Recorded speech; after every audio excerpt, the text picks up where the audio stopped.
Hello স্টুডেন্টরা, tuition রুমে তোমাদের স্বাগতম। আজকে আমি ক্লাস 7-এর ইংলিশ পড়াবো। Lesson 4, the beauty and the beast. এই লেসনের আমি কয়েকটি অ্যাক্টিভিটি নিয়ে তোমাদের সঙ্গে আলোচনা করব। আগের ভিডিওতে আমি অ্যাক্টিভিটি 1 থেকে 4 পর্যন্ত আলোচনা করেছি। যারা দেখোনি তারা প্লেলিস্টে বা ডেসক্রিপশান দেওয়া লিঙ্কে দেখে নেবে। আর ভিডিওটা তোমরা প্রথম থেকে শেষ পর্যন্ত দেখবে, নাহলে অ্যাক্টিভিটিগুলো মিস করে যাবে। এই ধরনের নতুন নতুন ভিডিও পাওয়ার জন্য তোমরা চ্যানেলটিকে সাবস্ক্রাইব করে রাখো, শেয়ার করে দাও বন্ধুদের জন্য, আর একটা লাইক দেবে। আর পড়াটা কেমন লাগলো কমেন্টস করবে। দেখো আমি পড়া শুরু করে দিচ্ছি। Activity 5, fill in the table with information on from the text. পাঠ থেকে তথ্য নিয়ে ছকটি পূরণ করো। আমি দেখো তোমাদেরকে করে দিয়েছি, তোমরা দেখে নেবে কেমন। কজ হচ্ছে কারণ, এফেক্ট হচ্ছে ফলাফল। তাহলে প্রথমটা বলেছে the merchant moved two a village farm house. ব্যবসায়ী একটি গ্রামের খামার বাড়িতে চলে গিয়েছিল। কারণটা কি? কারণটা দেখো, the merchant lost all his wealth in a tempest on sea. এক সামুদ্রিক ঝড়ে ব্যবসায়ী তার সব সম্পদ হারিয়ে ফেলেছিল। তারপরে দেখো, the merchant promised to send Belle to the castle. ব্যবসায়ী বেলকে প্রাসাদে পাঠাবেন বলে কথা দিয়েছিলেন। এর ফলে কি হয়েছিল? The beast allowed him go home. পশুটি তাকে বাড়ি যেতে দিয়েছিল। তারপরে বলেছে এফেক্টে দেখো ফলাফলটা, Belle wept over the body of the beast. Belle পশুটির ওপর ঝুঁকে পড়ে কেঁদেছিল। কারণ হচ্ছে Belle loved the beast who was lying half dead. ভালোবাসত কিন্তু সে প্রায় মৃত হয়ে পড়েছিল।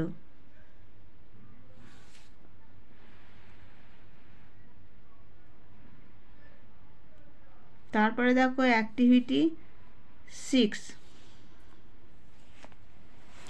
অ্যাক্টিভিটি 6-এ বলেছে answer the following questions sentence, বলছে বাক্যের নিম্নলিখিত বাক্যগুলির উত্তর দিতে হবে।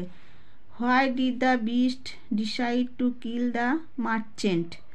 পশুটি কেন ব্যবসায়ীকে মারতে চেয়েছিল? অ্যান্সারটা দেখে নাও। The merchant took a precious rose from the beast garden. এখানে হবে সওদাগর পশুটির বাগানে একটি মূল্যবান গোলাপ নিয়েছিল। টি হবে টি বিস্ট কেমন। তারপরে একটা প্রশ্ন দেখো, how did the beast look after Belle in his castle. পশুটি তার দুর্গে বেলের প্রতি কিভাবে নজর রাখত? উত্তরটা দেখো, the beast took almost care of Bell in his castle, gave Bell lavish clothing and food. Bell lived in luxury. এটা বাংলাটা দেখো, পশুটি প্রাসাদে বেলের যথাসাধ্য দেখাশোনা করত। সে বেলকে প্রচুর পোশাক এবং খাবার দিত। বেল খুব আরামের সাথে থাকতো। তারপরে এটা দেখো, why did Belle fail to find the prince of her dreams in the castle. Belle তার স্বপ্নের রাজপুত্রকে দুর্গে খুঁজে পায়নি কেন? উত্তরটা দেখো, because the prince is the beast itself, so Belle fail to find the prince in spite her search. বাংলাটা দেখে না, কারণ পশুটি নিজেই রাজপুত্র ছিল, তাই বেল খোঁজ করা সত্ত্বেও তাকে খুঁজে পায়নি। তারপরের প্রশ্ন দেখো, what were the two things Belle carried to her father's house, why did she take them. এখানে বলেছে কোন দুটি জিনিস বেল তার বাবার বাড়িতে নিয়ে গিয়েছিল এবং কেন সে তা নিয়েছিল। অ্যান্সারটা দেখো, the two things are a mirror and a ring. If anything happen to the beast then she can come quickly. সে দুটো জিনিস হলো একটা আয়না ও একটি আংটি। যদি পশুর সাথে তেমন কিছু ঘটে তবে সে যেন দ্রুত চলে আসতে পারে।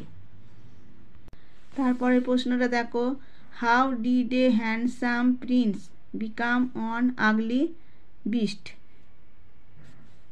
একজন সুপুরুষ রাজপুত্র কিভাবে এক কুৎসিত পশুতে পরিণত হয়েছিল? অ্যান্সারটা দেখো, a fairy gave curse to the prince and made him on an ugly beast. এক পরী অভিশাপ দিয়ে রাজপুত্রকে এক কুৎসিত পশুতে পরিণত করেছিল। তারপরে অ্যাক্টিভিটি 7-এ দেখবে তোমাদের বইটা বার করবে, সেখানে বলা হয়েছে যে rearrange the sentence in the correct order by writing the numbers in the brackets, 1 is done for you. বলেছে যে বাক্যগুলিকে সঠিক ক্রমানুসারে তাদের নম্বরগুলি লিখে ব্র্যাকেটে বসিয়ে সাজাও। একটা করে দেওয়া হয়েছে, দেখবে তোমাদের বইটা বার করবে, আমি দেখো এটা করিয়ে দিয়েছি। 1-এরটা হবে 6, 2-এরটা হবে 3, 3-এরটা হবে 1, 4-এরটা হবে 5, 5-এরটা হবে 2, 6-এরটা হবে 4।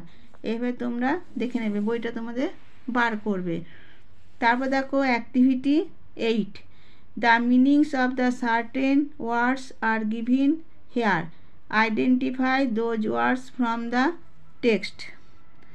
বলেছে যে কিছু শব্দের মানে এখানে দেয়া আছে, সেই সব শব্দগুলিকে চিহ্নিত করতে হবে টেক্সট থেকে। আমি এটা করে দিয়েছি, একই অর্থ বার করতে হবে। এখানে প্রথমটা বলেছে ইমপ্রিজন্ড, ইমপ্রিজন্ড মানে হচ্ছে বন্দি, আবার ক্যাপটিভ মানেও বন্দি, কেমন? তারপরে বলেছে that which can not be seen, যা দেখা যায় না, এটা হবে ইনভিজিবল, অদৃশ্য মানে দেখা যায় না।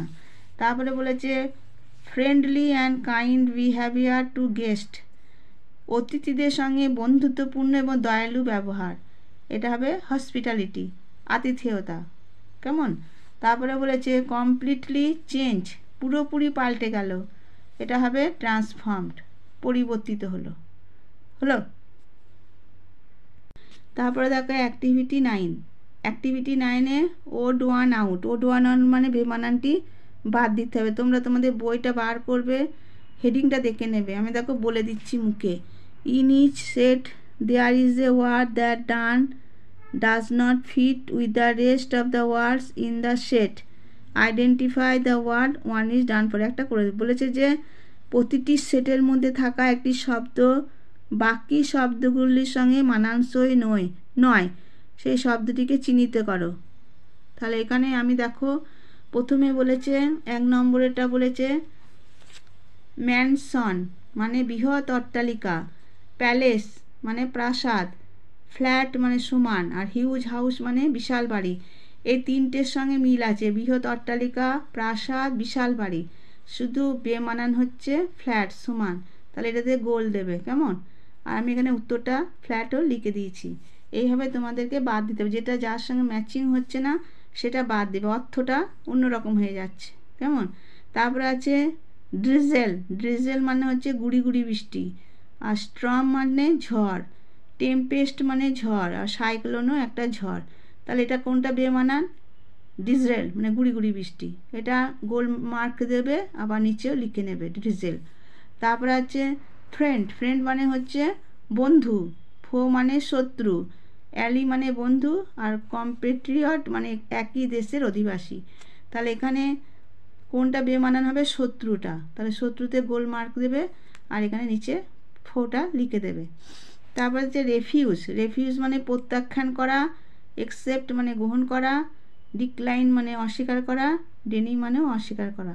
তাহলে তিনটে একই রকম, প্রত্যাখ্যান করা, অস্বীকার করা, গ্রহণ করাটা একসেপ্ট, এটা বেমানান, তাহলে এটাতে তোমরা গোল মার্ক দিয়ে এখানে অ্যান্সার বলে এটা লিখে দেবে। এগুলো তোমরা সব প্র্যাকটিস করবে, এগুলো সব পরীক্ষাতে খুবই আসে, কেমন? তোমরা ভালো করে এগুলো প্র্যাকটিস করে নেবে। Activity 11, underline the participle adjectives in the following sentence, নিচের বাক্যগুলিতে ক্রিয়াবাচক বিশেষণের নিচে দাগ দাও। দেখো 1 নম্বরটা বলেছে Runa is a trend nurse, এর অর্থটা হচ্ছে রুনা একজন প্রশিক্ষণপ্রাপ্ত নার্স। তাহলে এখানে এখানে নার্স, নার্সটা হচ্ছে নাউন। কেমন নার্স? ট্রেন্ড, প্রশিক্ষণপ্রাপ্ত। তাহলে প্রশিক্ষণপ্রাপ্ত নার্স এটা নাউন, তাহলে এটা হবে পার্টিসিপেল অ্যাডজেক্টিভ। কেমন? প্রশিক্ষণপ্রাপ্ত, তাহলে এটা হবে, এটাতে তোমরা আন্ডারলাইন দিয়েছি, তোমরা দেখে নেবে, পার্টিসিপেল অ্যাডজেক্টিভ হলো। তারপরে দেখো, the police caught the absconding prisoner. Police পলায়িত বন্দিকে ধরেছিল। তাহলে প্রিজনারটা হচ্ছে যে নাউন। কেমন বন্দি? অ্যাবসকর্ডিং মানে পলায়িত। তাহলে কেমন বন্দিকে ধরেছিল? পলায়িত। তাহলে এটা নাউন, এটা হবে পার্টিসিপেল অ্যাডজেক্টিভ, এর নিচে আন্ডারলাইন করবে। তারপর এটা হচ্ছে a rising sun looks bright. এটা হচ্ছে এমন সূর্য যেটা উঠছে সেটাকে উজ্জ্বল দেখায়। তাহলে সানটা হচ্ছে নাউন, আর সূর্যটা কেমনভাবে? যে রাইজিং। কেমন? তাহলে এটা রাইজিংয়ের নিচে দাগ দেবে। কেমন সূর্য? রাইজিং। কেমন? এইভাবে তোমরা দাগ দেবে। তারপরে বলেছে do not board A running bus. বলেছে চলন্ত গাড়িতে চড়ো না বা উঠো না। তাহলে এখানে বাসটা হচ্ছে নাউন, তাহলে কেমন বাস? বলতে হবে যে রানিং বাস, রানিং মানে চলন্ত, তাহলে এটাতে হবে পার্টিসিপেল অ্যাডজেক্টিভ। কেমন? এইভাবে তোমরা খুব প্র্যাকটিস করবে, গ্রামার তো বুঝে বুঝে করবে। তারপরে বলেছে the sleeping girl is looking beautiful. ঘুমন্ত মেয়েটিকে খুব সুন্দর দেখাচ্ছে।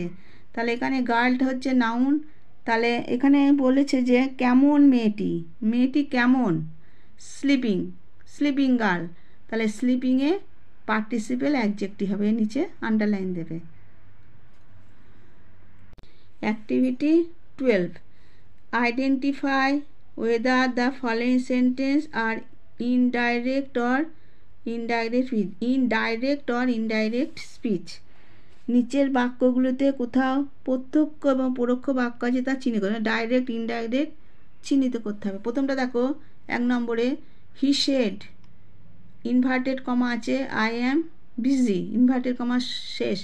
হি সেড মানে সে বলল, আই অ্যাম বিজি আমি ব্যস্ত। তাহলে এটাকে আমাকে বার করতে হবে যেটা ডাইরেক্ট না ইনডাইরেক্ট স্পিচ।